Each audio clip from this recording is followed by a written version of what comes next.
Assalomu alaykum ideal termatent kuzatuvchilari. Bugungi qilingan ishlarimiz sizlarga bir qator obzor qilib o'tib ketaman. Labo mashinasiga Alikefonda izotermetik furgon ustunovka qilib berdik.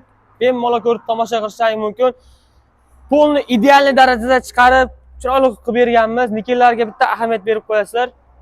Bunga yon chiroqlar ham qo'yib berganmiz.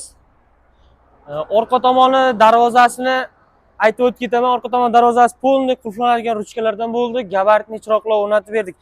Ichki tomonini bir ko'rsatib o'tib ketaman. Ichki tomoni polni mokr asfalt rangda bo'lgan.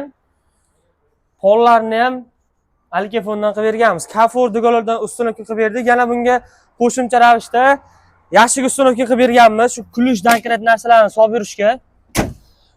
Undan tashqari 65 talik metan ustunovka qilib berganmiz. Baklari surilgan holda. Kimgadir shunaqa xizmatlar kerak bo'ladigan bo'lsa, bemalol aloqaga chiqarasizlar. Istalgan turdagi mashinalarga TNT ishlari, izotermetik furgon xizmatlari bor.